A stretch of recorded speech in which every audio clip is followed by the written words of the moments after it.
Well, we are coming up to 1 year on the PHLY Sixers show, and we are ending our first year the same way we started. With no Devon. With Devon Gibbons not showing up for work. I'm Derek. We're going to be hosting this week while Devon is on a much-deserved vacation, along with Kyle. How you doing, Kyle? I'm hanging in there. Of course, the Sixers did not make it through Labor Day weekend without news being dumped at 6 p.m. on Labor Day itself, but I got to go down to the beach, saw some family, get a little bit of sun, although not as much sun as I wanted. And then on the way home, as I told Derek before the show, grab every piece of New Jersey Shore food that I could on the way out and really end a gluttonous weekend with just one final flourish of eating. So that was a good time. What did you get up to this weekend? Did not do any traveling, but I did get to spend a lot of time with some family. On Sunday, went up, saw some family up in the Allentown area. Then on Monday, hosted some down at my place. So it was a good time all around. Some family you don't get to see quite as much as maybe you would want to. Maybe some family that you see a little more often than you would prefer to. But overall, a net positive for sure.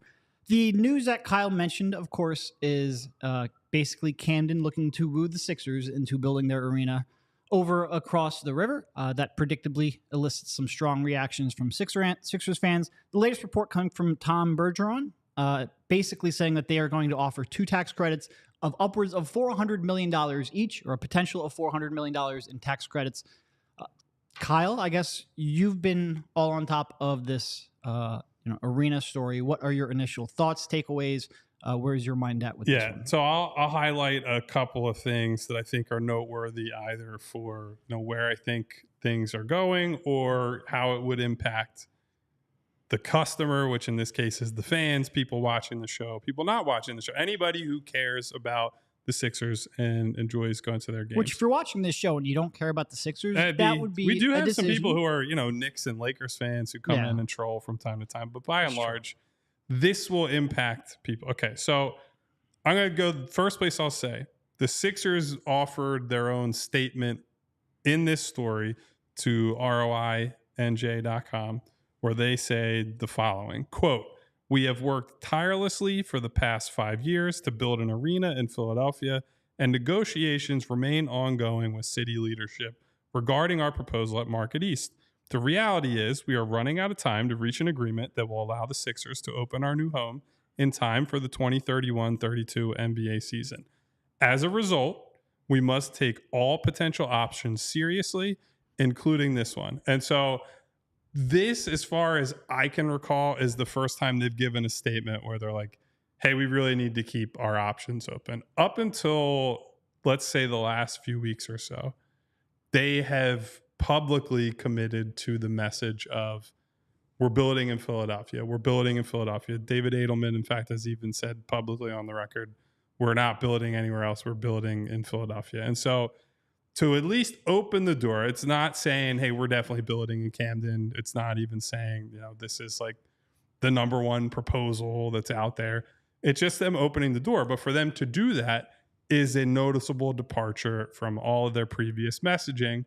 And as we know with the Sixers, the messaging is important, right? They don't change their public stance unless there is a reason for it. So to me, that suggests that we are approaching that September period where they said that maybe it's not a drop dead date by then, but the ball needs to be rolling. Things need to be happening. That study came out that if you haven't watched it or listened to it, we did a whole show on the independent report that came out last week and what our thoughts were on that. But since that's come out, it suggests to me they have a feeling like, hey, this is not exactly a done deal and we are up against the deadline. And I think the real takeaway is they are not going back to South Philly under any circumstances. Yeah.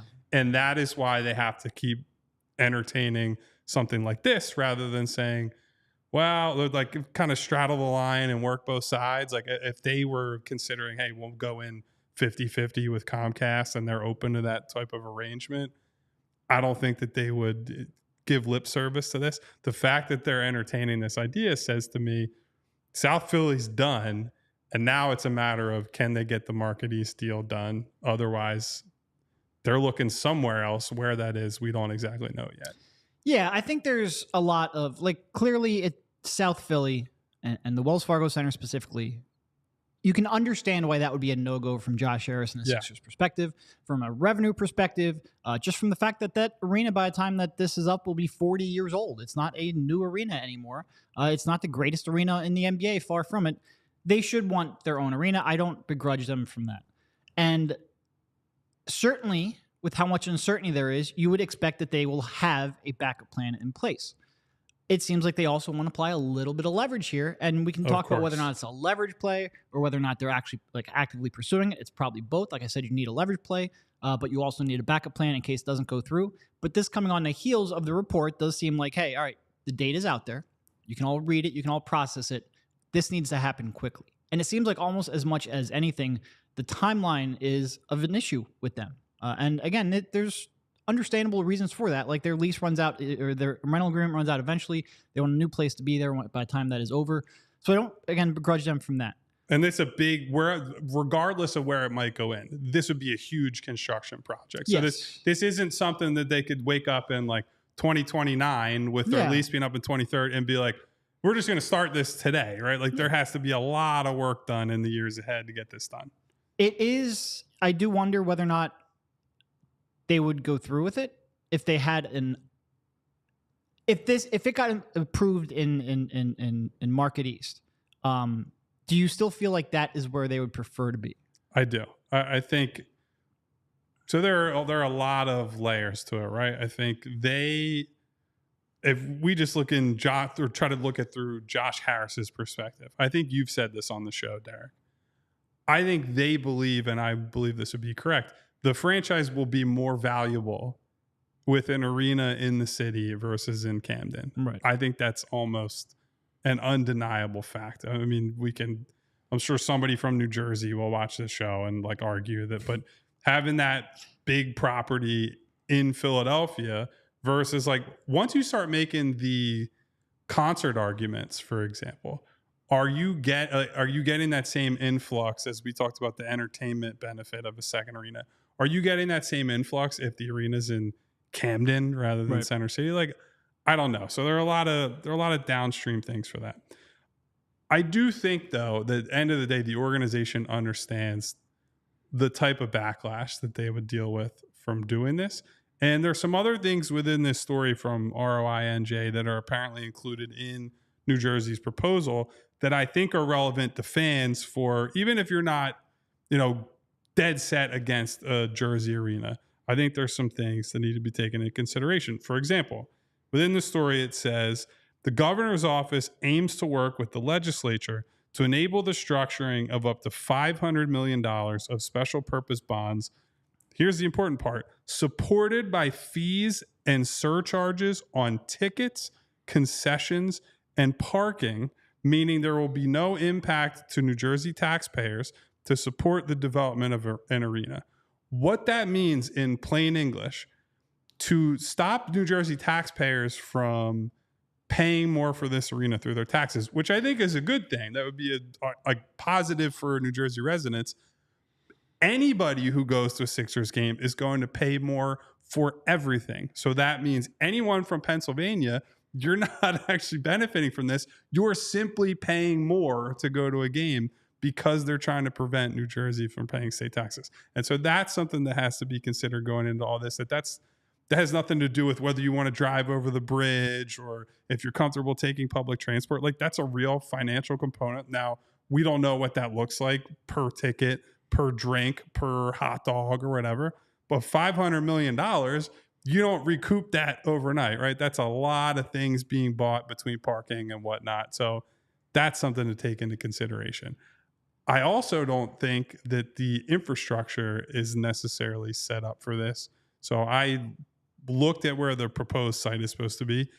It is at least a 15-minute walk from the closest Patco station in Camden to where the arena would be. This is not like it's certainly not like the Market East location in that the draw of that is it's built over top of an existing station. People get off there. It's a hub that connects to the Broad Street line, the Market Frankford line, all the regional rails, and Patco, including Patco, they all come into that place, and then you're at the arena.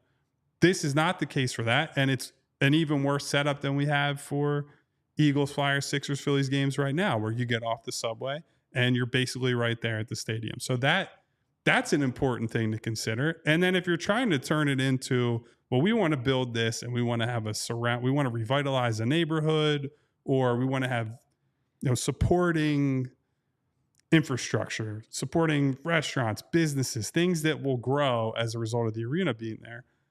I am ultra skeptical that people would have the same mentality about coming to Camden to spend time there before and after games as they would Center City, Philadelphia. Yep. With the same, you could literally build the same exact things in both places. And I think it'd be pretty clear, unless I'm wildly off base with this, that people would rather spend time in the Market East area of Philadelphia than Camden. That's just the reality of the situation.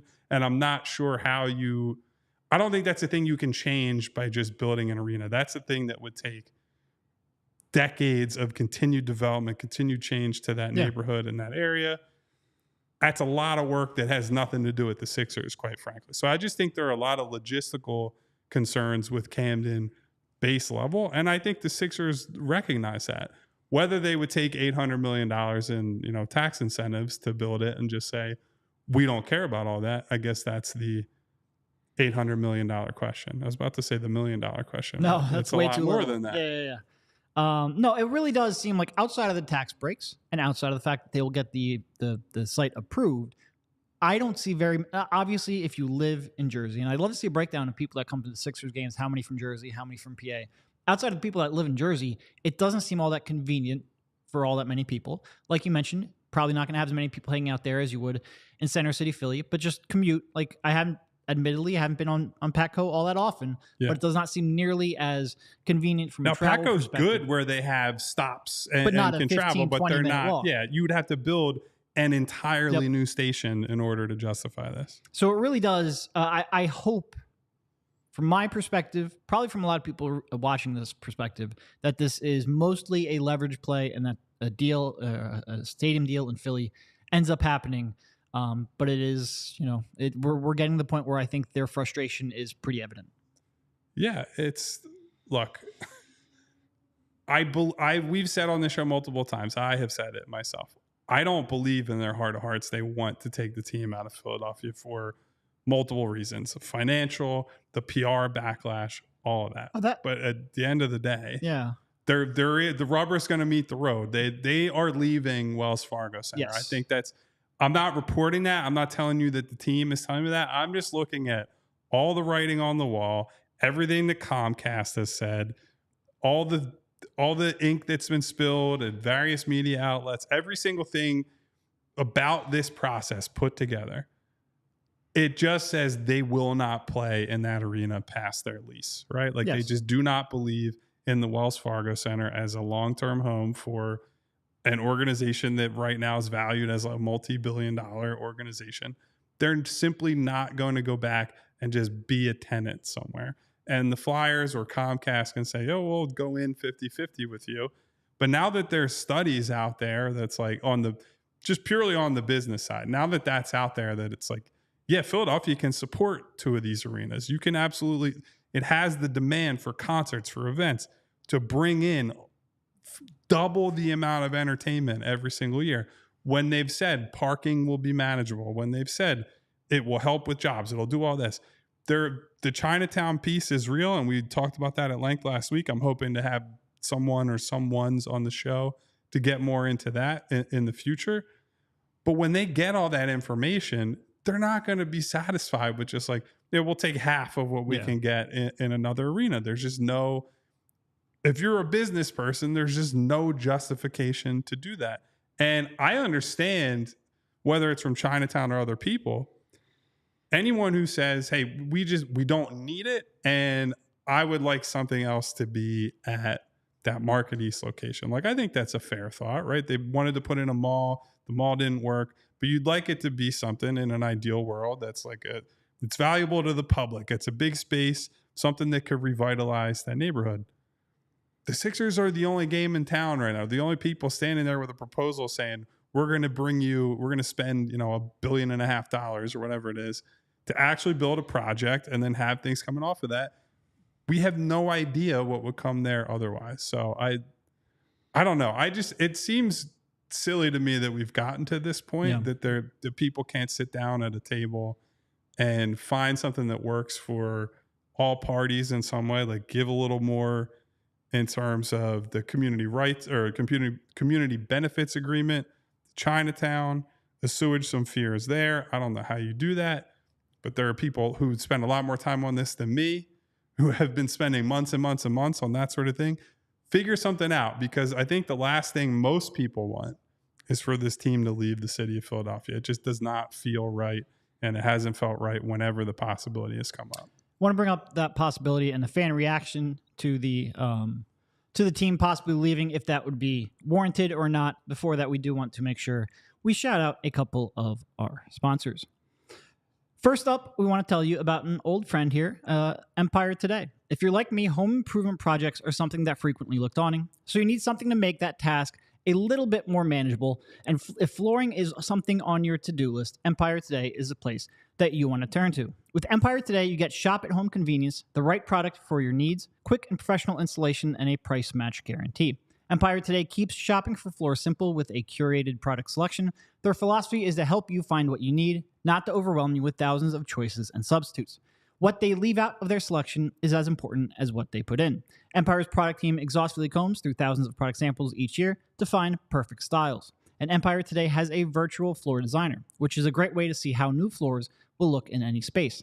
It's easy, just snap a picture and instantly see how new floors will look in your room. Shopping for floors at a big box store can be frustrating. You might talk to someone today who was a podcaster yesterday. Flooring is all Empire Today does. They live and breathe flooring, so you can be confident you're getting honest and upfront advice. They also service their own warranties. With Empire Today, you won't have to track down a manufacturer's phone number. Schedule a free in-home estimate today. All listeners can receive a $350 off discount when they use a promo code PHLY. Restrictions apply. See empiretoday.com/PHLY for details. We also want to make sure we tell you about TrueMark, and this one's especially important because that pickleball tournament that we have been talking about for quite a while. Yeah, baby. We are here. It is at this week. It is a non-competitive tournament, which if you would watch legitimately, Kyle and I come into the studio sweating because we have a very competitive Papa shot tournament going on, which Kyle right now is smoking us. So I have some work to do, catch up. But the pickleball tournament is it's non-competitive. So if you're not a huge pickleball player, that's fine. Just go out and have some fun. The event is helping to fund crucial financial education resources and community development opportunities across the 5 counties that they serve. Your participation not only promises a fun and energetic event, but also makes a meaningful impact on your community. Plus, as a PHLY fan, you'll receive a 10% discount on your player registration. For ages 16 plus, there's a swag bag included with registration, and parking is limited, so carpooling is appreciated. Head over to truemark.com/PHLY pickleball. So, are you a pickleball guy, Derek? You ever played pickleball? I'm not. I used to play a little bit of tennis. The problem with tennis is it's tough if you don't have a big group of friends who play tennis, it is tough to keep up with it. So I feel like I could probably pick up pickleball relatively quickly. But no, I have not played a lot of pickleball. I have planted my flag on my lifetime sport is tennis rather than golf. So I won't put on the goofy pants and the stupid hats. I feel like golf is a little easier to pull off when you're 70. So if you're picking one lifetime, if you're playing with same aged people, it's and I just want to move around a little bit. I'm not saying that my grandfather played tennis deep into his life, so that was his. Now most of what he's doing is just serving and hoping that you'd hit it back in his direction, so he didn't have to move side to side all that often. But yeah, I'm not a. Golf is too frustrating for me, so that's why I'm a tennis guy. Go to a driving range and be like, man, I hit that one far. But once I have to worry about where and which direction it's going, that's when I'm out. Yeah, golf so you're more of a I hit it sideways type of guy, right? Yep. No, neither one of those sports are really my skills. And golf, I think you're 100% right. Golf is way too frustrating. I'm trying to keep basketball as my lifetime sport, but I feel like you need a lot of good luck for that to happen. I mean, listen, if you're playing rough house or 3-on-3, like you can get away with being a pretty stationary guy, and you're tall enough that you can still probably just like throw a few if you gain some weight over time and throw some elbows, you'd be the big man inside. I am successfully working on the first part of that. So there are obviously a lot of stadiums. It feels like, especially in football, where the stadium is not in the city of the team. Yeah. Dallas, Washington, the Giants, which as Philadelphia fans, we've all Washington made fun of. just had a whole controversy with like building a new arena someplace and whatever. That's a whole different story.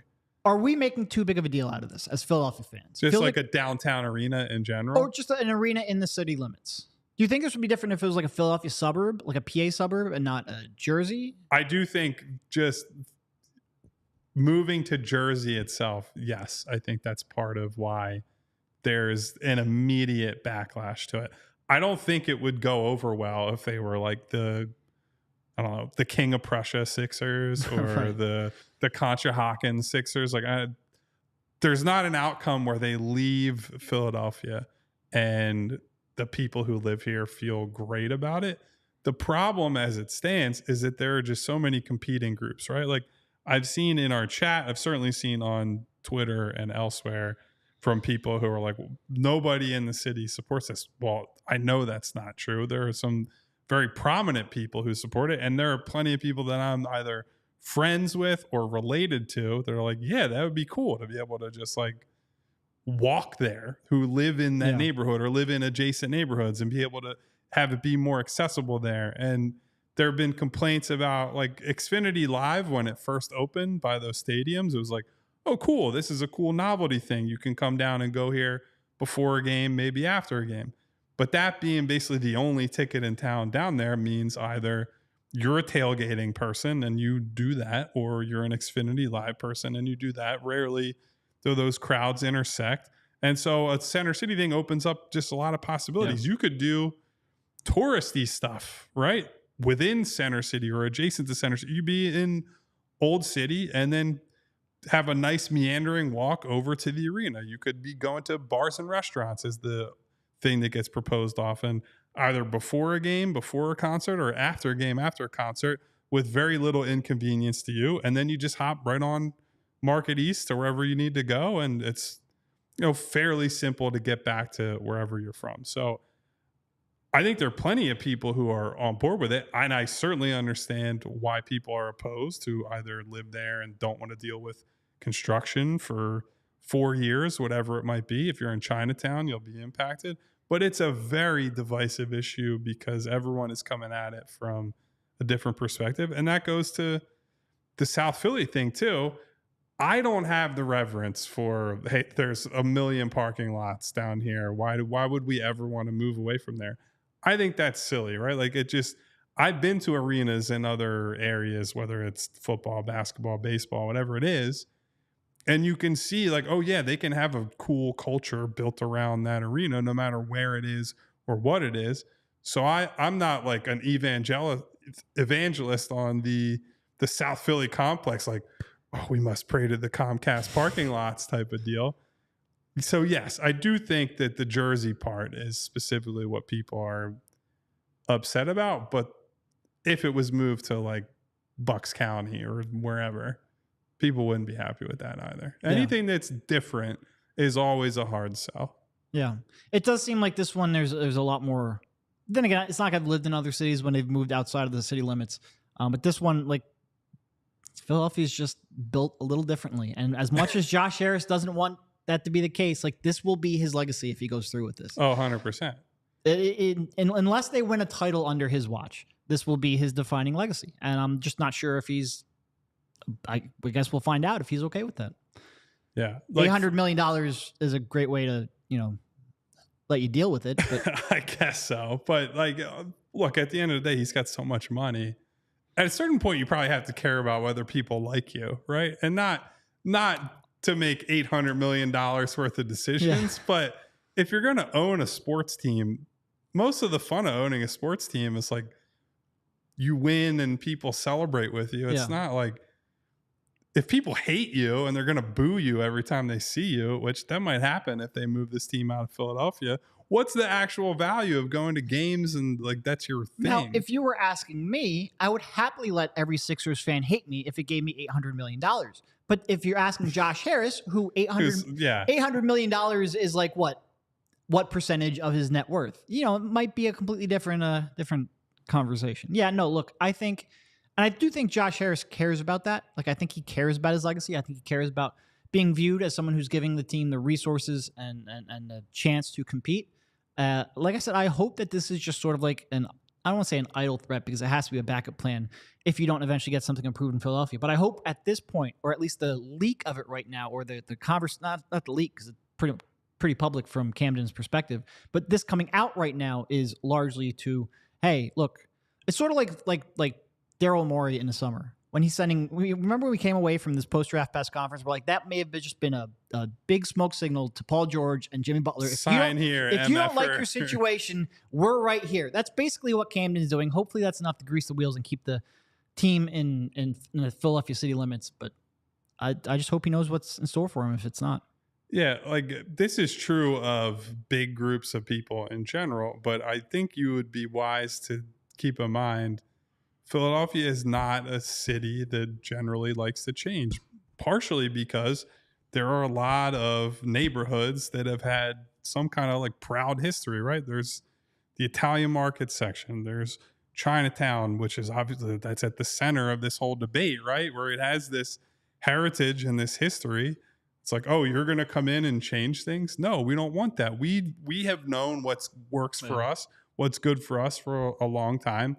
Why are you, whether it's the Sixers or anybody else, fit to come in here and build this, monstrosity or this new project or whatever it is and push us out or impact our businesses? Like, I get why people are hesitant because that's part of why I like Philadelphia, right? There are all these little self-contained areas that you go into and it just feels different. It's a different sort of people. In many cases, it was different groups of immigrants coming here and forming communities and that just turning into this long-term thing. There are some problematic downsides with that, but that's a discussion for not this podcast.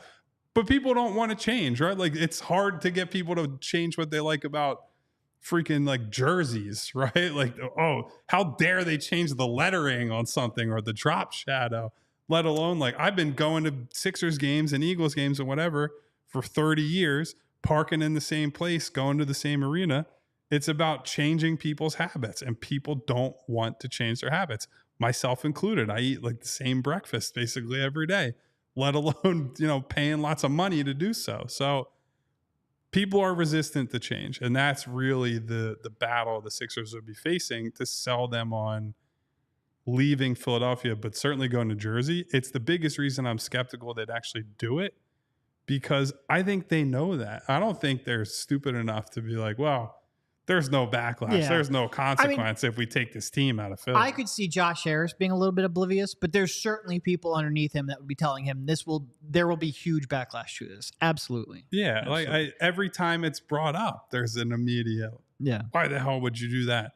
Now, to be a little charitable to the Sixers, I do understand the whole, listen, we've been trying angle, right?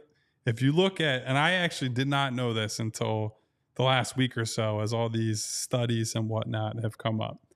When the Sixers made their proposal at Penn's Landing that got turned down, the other project that was approved in September 2020. It was a New York-based, I think it's a construction firm, maybe some kind of consulting group, whatever it is. They got a multi-billion-dollar project approved at Penn's Landing. Can you guess how much work has been done there in 4 years, Derek? I'm going to guess based on just your tone, not a whole lot. Nothing has been done. And that group is still waiting for approvals to actually move forward with what has been proposed there.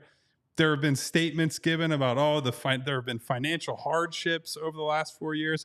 I'm sure some of that is related to whatever happened for this company during and after COVID first hit and whatnot. But to be 4 years in and be like, we've done nothing.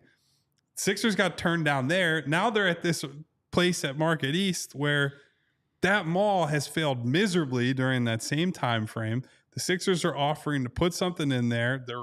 There will be benefits to the public, although there will be some pretty notable downsides for the Chinatown community. And the city is just like, I don't know. And we're going to have to think about it a little bit more. And eventually you're going to be the Sixers and say, not only do we have other options, people are actively trying to get us to come there. It's not like we have to campaign and spend money and go to meetings and develop proposals. It's just like they have a proposal. They're going to give us $800 million. At a certain point, no matter what the backlash is, you're just going to push them right into that proposal, and that's going to be what happens. Yeah. He's just not going to sit there in the Wells Fargo Center in perpetuity. Like he's going to move forward on one of these eventually. I don't know, man. Everything about the idea of a team that's named the 76ers, named after the founding of our country, moving to Camden, New Jersey. That's just wrong. That shouldn't happen. It's like the Utah Jazz all over again. Maybe not as bad as the Utah Jazz. So at least it's adjacent to 1776 in Philadelphia. Or the Lakers. But yeah. At least that one, there's alliteration and it sounds good. Camden 76ers. They won't change the city name still, but we can't make fun of Giants fans anymore. That's really what's that would undercut so much of our identity as Philadelphians and as Eagles fans to lose that right to be like, oh yeah, the New York Giants. Yeah. Okay. That would be a pretty crushing development, I think. And that's probably a pretty good point of comparison too. Cause we mentioned Dallas, not in Dallas.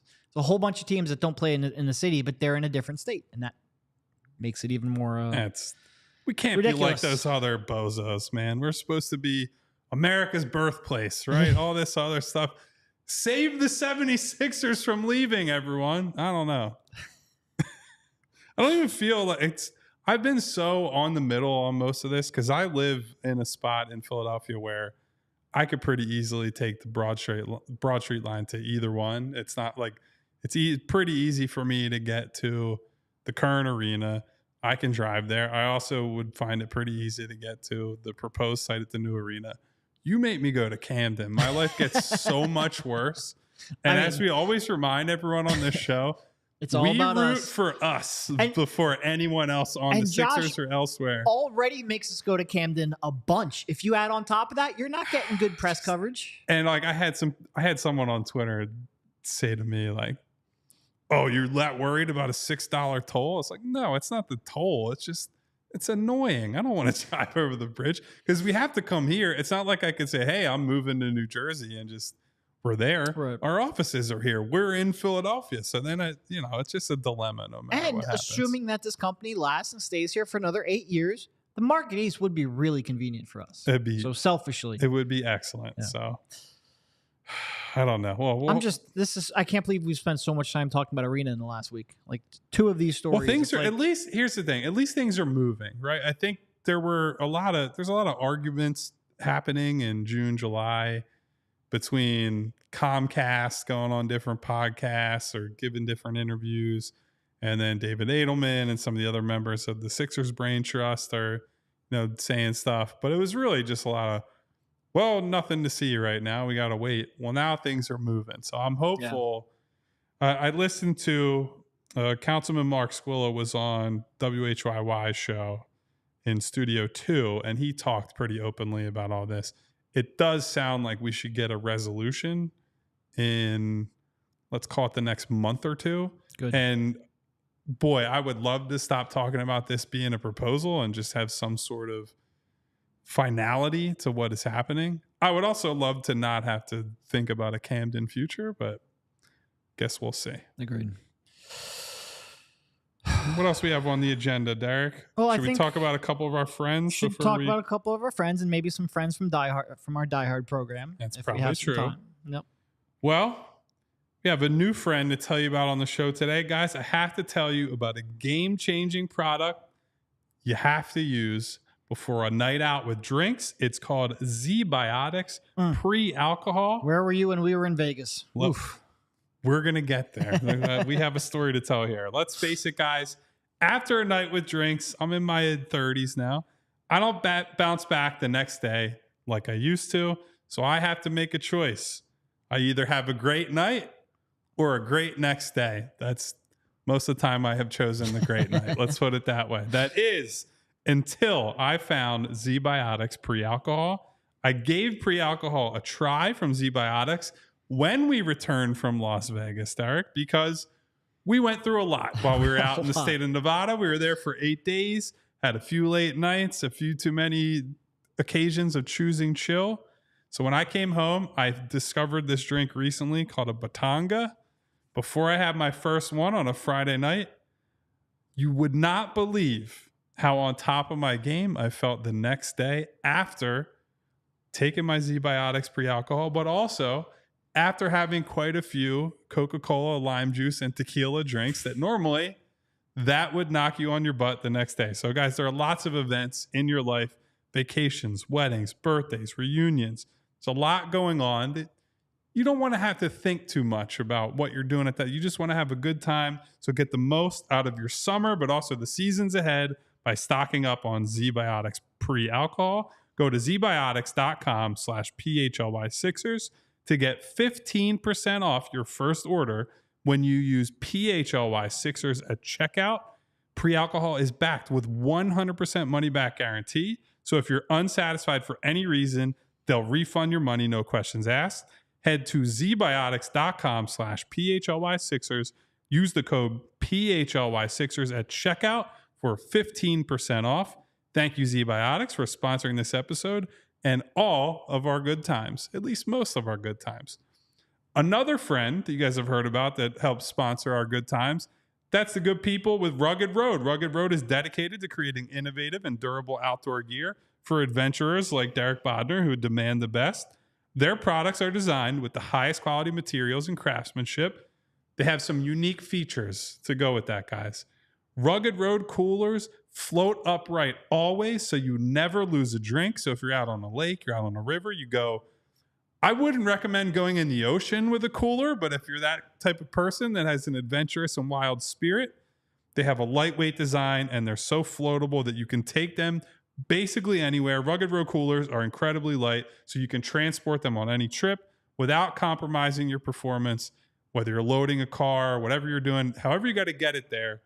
That makes Rugged Road a great companion. It's also durable and dependable. The coolers are guaranteed to keep their contents cool for up to 7 days, oftentimes much longer than that. So gear up for your next adventure with Rugged Road coolers. Reliable, durable, built to be used. Rugged Road is your ultimate outdoor companion. Head to ruggedroadoutdoors.com and use code PHLY for 10% off. I need to get one of those, man. If I'm going to be the beverage guy talking about pre-alcohol, I need to get one of these nice Rugged Road coolers to put my libations in. A good cooler is really worth its weight. It's incredible. Yeah. A lot of times I'll look at them and it's like a little bit of sticker shock initially, but then it's like you get so much value out of that in the future, whatever event you could be at. So Rugged Road, I'm coming for you. And maybe I'll bring it in one day so Derek can finally get his hands on one. Throw it in a pool or something, since I can't throw it in a lake anymore. All right, so we did have one little piece of news here over our 3-day weekend. Judah Mintz was with the Sixers during Summer League, signed an Exhibit 10 contract. Again, basically that means he gets a little bit of a bonus to come to training camp. If he's waived and ends up signing with the G League, he would be assigned to the Sixers affiliate, Delaware Bluecoats. I guess overall, what do you think of his chances of making the team, of what you saw from Summer League? What do you think of Mintz? I like his chances of making the Bluecoats. Yeah, I agree with that. I would say, so look, they have 14 roster spots filled.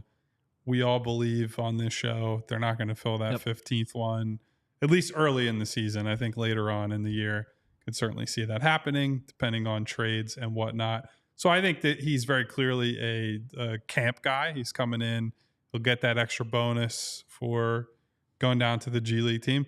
But I like him as a G League guy. I thought he had a chance, honestly, to potentially get a two-way deal from them based on how he finished the end of Summer League. His overall averages were not that great. Some of that was he didn't play a lot early in the Summer League campaign, and then as guys started to fall out, he rose to prominence. But he had a great final game in Vegas. I believe he scored 18 points, 5 assists, 4 steals on top of that. Anytime you do that against the Celtics, even if it's the Summer League Celtics, it's like, got to get that guy on the roster. But I think he showed some legit two-way ability, like Mm-hmm. showed the ability to score, but was also a decent point of attack type guy on defense. Whether he makes it or not, I'm not sure, but I think he's a guy that's good to have in the organization. At the very least, he'll probably push one of those two-way guys for a potential spot there. If it's David Jones, if it's Justin Edwards, whoever it might be, Jeff Doughton, if he's too much of a quad A type guy. So I like it. And unfortunately, another guard to add to this, huge mix of guards He's close that they to have passing in there. your test, though. Yeah, I think he passes. He's I think on he the clears. bigger side for his player archetype. But yeah, I like it. It's not anything spectacular, certainly, but we're talking, it's what, September 3rd? Nothing spectacular is happening in September unless, as Derek pointed out before the show, James Harden is calling a GM a liar and demanding trades. That's the only time you get explosive stuff. Your performance on Papa Shot last Thursday was spectacular. I will give you that. Nobody got to see it, though, so that's not fun. You guys got to see it, and that was fun for us. But I'm talking about for the people, something explosive. But no, I agree with you. I don't expect him to make the team in large part because I don't expect him to carry a 15th player on the roster. So you're really looking about a guy who you might want to take a look at with your G League team. And again, him signing Exhibit 10 doesn't guarantee he will be on the G League team. If for no other reason, then it's theoretically possible. Let's say he plays well in the preseason, gets an overseas deal, might give him a lot more money. He might, or another team with an open roster spot says, "Hey, we'd like to use it on you." He has to agree to play with the G League, and if he does agree to play with the G League, then he would go to the Blue Coats. But usually, when a player signs these kind of Exhibit 10 deals, it's pretty well understood that, look, unless something great comes along, I'm going to end up pursuing that path. So there's a good chance he will be with the Blue Coats. I think he has two pretty big question marks, and the biggest one is that outside shot. He shot in the upper 20s with Syracuse. I think there's a lot of question whether or not that will translate, whether or not he will get to where he needs to get, because I do think he has some stuff off the dribble. I thought he did a pretty good job at getting to his spots, getting deep into the paint. I think he can beat his man off the dribble. I think he can manipulate a pick and roll. I think he's got a lot of things that are good in that regard, but he needs to be a threat to shoot from the outside. The other thing I have a little bit of question, and I liked his defensive activity defensively. Can he really run an offense? From what I saw last year, a lot of his reads weren't necessarily like high level reads. They were pretty basic, pretty station to station passing. So if you're not going to be a shooter and you're also not going to be much of a playmaker, it does limit your role a little bit. But if he can figure those out, like I said, I do think he's got some bounce off the dribble. I think he's pretty good, pretty crafty getting to his spots. So I think there's some intrigue there. And certainly with the shooting, that's a skill that can theoretically be improved upon. So it makes sense to try to keep him in your system, really evaluate him not only as a player, but also what makes him tick, his work ethic, and the chances you think he can get to where he needs to get. Yeah, so he played in Summer League 8 games, about 154 minutes, and he only took 6 threes. Yeah. And for a guard at his size, that is just not a tenable way to play basketball. I agree with you. The craft was there. And if you compare him to some of the other guys that were out there in Vegas, you could see that ability to get to his spots and make his shots and whatnot. But he's not going to be able to do that as consistently at the NBA level, especially if he doesn't show it. Guys find out the hard way. When you get to the NBA, in the way that they defend teams in today's day and age, and they know you can't shoot, they just will sit there and say, "Go ahead, buddy, bomb away. We don't care how many shots you get up. We don't care what the floor looks like otherwise. We're going to give you that shot, and if you can make 3 or 4 of them, we'll tip our hat to you. If not, you will not be able to stay on the floor because we will get so many easy stops and runouts that it will be untenable to keep you out there." And so that would be the huge question mark with him. He only took 6 shots. He only made a single 3 in 154 minutes, which that is not going to work. Not on this team, not elsewhere. On any team, yeah. So the handle is pretty good. The toughness is there. He's got a little bit of passing ability, although I tend to agree with Derek that it's a little bit more of the station-to-station type of passing. We'll see. Maybe they have a shot doctor in the organization at this point that they believe in the ability to turn some of these guys into at least passable shooters. We saw Ricky make some progress last year. So I guess they're hoping they can turn a few of these guys into reliable shooters, because the rest of his game, if it comes with that outside shot, you can see him fitting into a lineup with Joel Embiid where you give him a little bit of point of attack defense. You don't have to ask Judah Mintz or a player like Judah Mintz to create a whole lot. It just make those simple passing reads, space the floor properly, attack closeouts. Like, that is one of the big benefits of having Joel Embiid, is that you can get guys that have semi-limited skill sets. As long as they can shoot, he can work with the rest, right? Like, those doubles come so frequently and so quickly, you're going to get open shots. So if you can just hit a shot and you have defensive ability on the other end, you can find success next to this guy.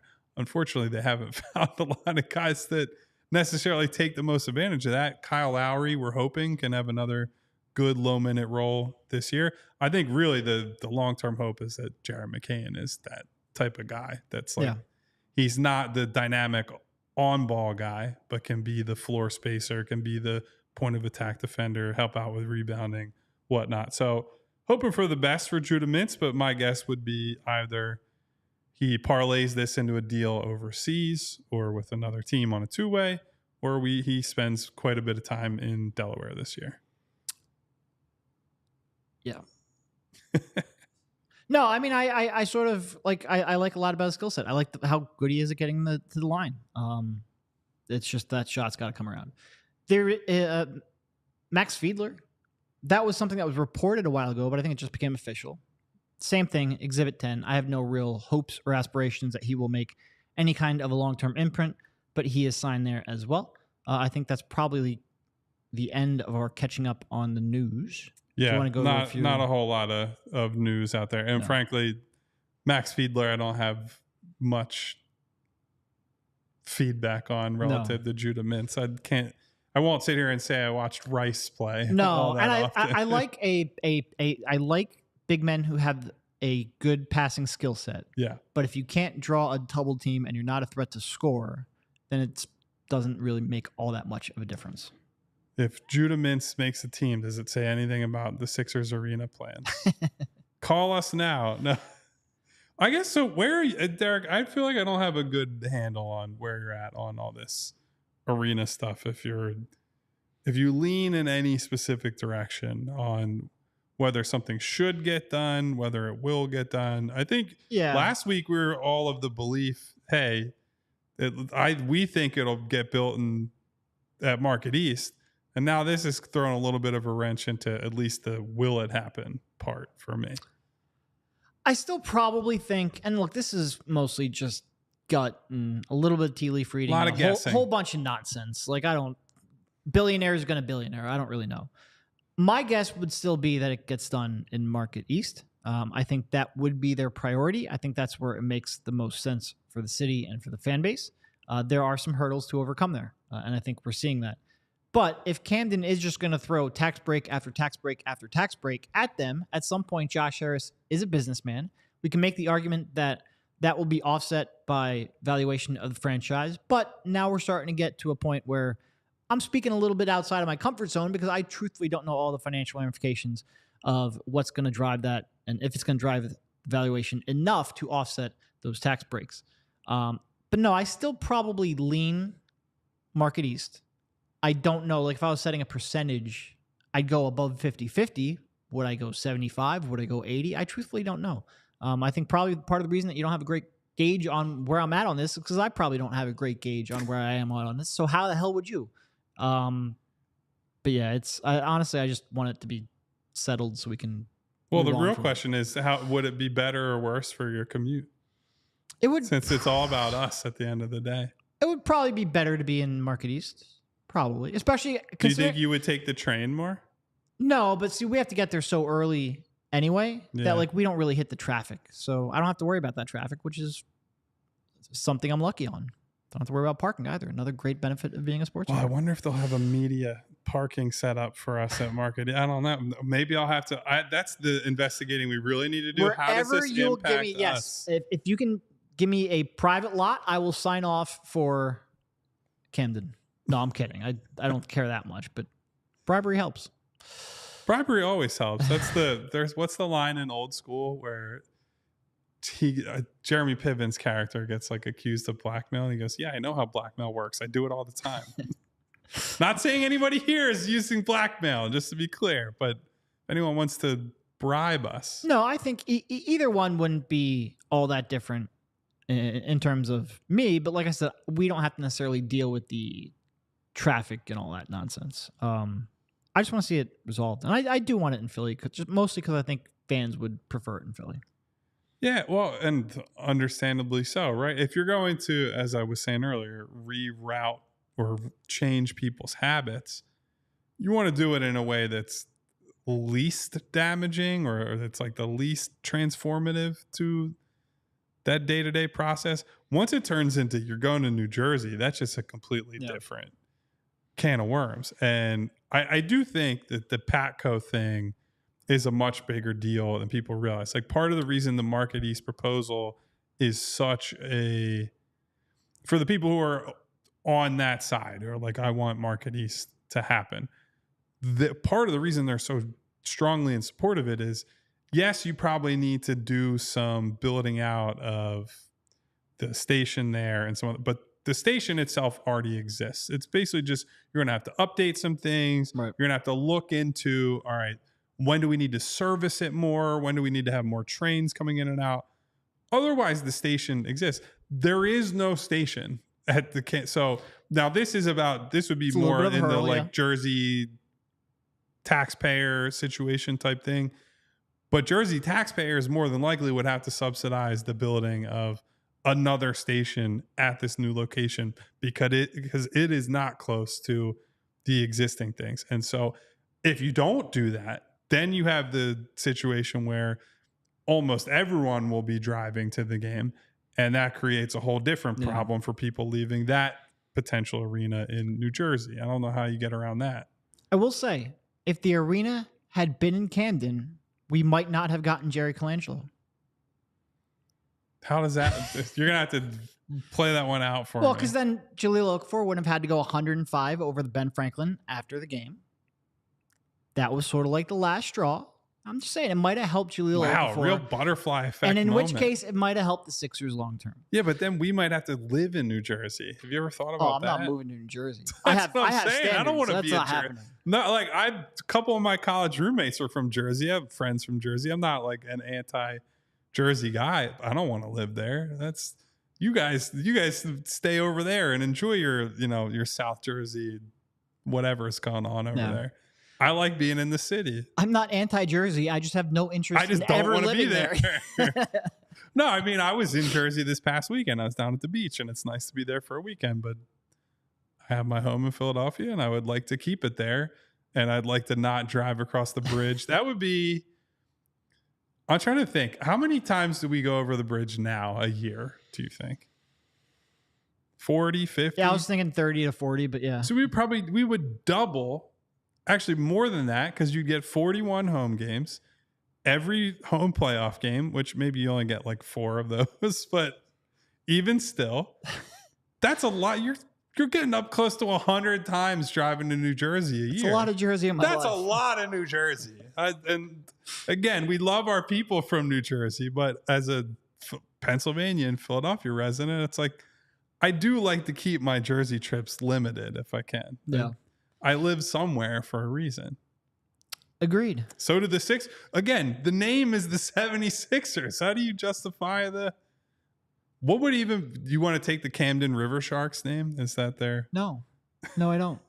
They could do some cool Sharks-based jerseys, though. They're going to play up like Washington crossing the Delaware? Like, what are we going to do here? What are we going to do? Wow, that was actually kind of a good idea. I don't know. Well, but that was also like 40 Washington miles north crossing of the here. Delaware jersey? That'd be pretty But that didn't sweet. happen in Philly. That happened north of here. Yeah, wow. You're right. Oh, well. Anyway, I think we have a couple. Do we want to get it? We only got 5 minutes left in the show. Probably not enough time for mailbags. Shelve that for another day. Here's Kyle Neubeck's mailbag for Derek. What's your go-to Jersey shore town? Let's make people mad. Ocean City, Maryland. Oh, wow. So not going to Jersey in general. We're really driving the stake in the heart of all the Jersey The times people. that I have gone, mostly Belmar, I would say. Okay. But growing up, we always went to Maryland. And if I am trying to get out for like a weekend, I'll usually go to Maryland. I don't feel like I have so I grew up going to Brigantine by Atlantic City. My grandparents had like the smallest possible, was tiny little rancher that we went to far away from the beach there. But it was good for families. I don't think I would go there as like when we were in our 20s. It wasn't like let's go to Brigantine to hang out. That becomes the Sea Isles and the wildwoods of the world. But I did stop through the other ocean city this weekend for a day just for my food tour. So yeah. I really regret not getting more Manco's pizza. That is, Boardwalk pizza is really tough to beat. That nice thin crust, nice and crispy. Sauce is great. Can't beat it. Pizza and fries. Boardwalk fries are good too. Oh, and then what really gets me is the Core Bros ice cream, the orange and vanilla twist cone. I see Bree behind her monitor over there, nodding her head in approval. One? No, it's fire. Like you talking about the creamsicle one, right? Now they have so many different like mixed flavors that I had no idea they had before, like different fruits, different chocolate, and this, and it's all overwhelming for someone who just sees the orange and white cone and is like, "That's me. I don't need all the other fancy stuff." There are plenty of great ice cream places in Philly too that do Actually, have you ever been to Brie 1-900 ice cream? That's on my bucket list. I've not been there. I know. I live in the city and I still haven't been down there. It's so I have to go. The 1 week they did raspberry and Italian wedding cookie swirl soft serve. They have all these just like decadent ice cream flavors. I feel like if you ever watch Futurama, where it's the robot who gets fed grapes, I think his name is Hedonism Bot. That's what I felt like eating raspberry Italian wedding cookie ice cream. I felt extra fancy for once, and I don't feel fancy that often, as people can tell from what I tend to wear on the show. I was gonna say, is that why you came in a polo today? Yeah, I wore my nice decadent USA basketball polo that Devon got for us. I mean, that's about as dressed up as we get on the show when it's not a game day. I guess so. We don't even know where Devon is this week. I don't think. By the way, he just said, "I'm not going to be here." He's like, you know what? I'm sick of you people. Get me away from both of you. Not Bree. Mostly the two of us, I think. So mostly probably me. I feel like it's mostly me. Yeah, that's fine. You got to know yourself. Why Martian Lynch is talking about Colt 45 Stadium? What are we doing here? Who's naming a stadium after Colt 45? And I have consumed quite a few Colt 45s in my life. I've played Edward 40 Hands. I'm no stranger to this stuff, but no stadium getting named after Colt 45. I'll tell you that. Oh, and now Darkness says St. Ides. St. Ides is a tough one. Worst 40 you've ever had? Oh God, it's been years. It's been decades. I can still say Steel Reserve. Never again. Never drinking any malt liquor again, most likely, but definitely not Steel Reserve. That was absolutely diabolical. You needed to have a little beverage before then, a pre-alcohol. I needed my Z-Biotic for how I would feel the next day. You know who doesn't need a Z-Biotic? All our wonderful people in the chat today. Would you like to mention one or two of them? Time for our roll call. Look at that beautiful graphic. Hello to Jay the Jungle, to Money Mar, to Dave Dewar, to Darkness in the building. We got John Dickerson, my girl Winona, Eugene in the building, Martian Lynch in the building. Who else we got in here today? Ray Burrows here hanging out. Bootzilla, I might have said twice, but we'll say it again. X-Man, Aaron. We also had a poll, and it looks like Center City was the winner for where should the Sixers build their arena, by the way. Take that, all haters and skeptics. It wasn't quite as unanimous as I was expecting, though. It was a pretty sizable winner, I'd say. Thank you to Valhost. Thank you to Brian Knight. I will say, importantly, though, New Jersey only got 8%. Yeah. Nobody wants New Jersey. Sorry, New Jersey people. Thank you, everybody. Keith B. also for coming in today. Hit that subscribe button. Hit the bell icon so we get notifications each and every time we go live. Hit the thumbs up button. Devon still won't be here tomorrow. Goodbye. We all silly like the mayor.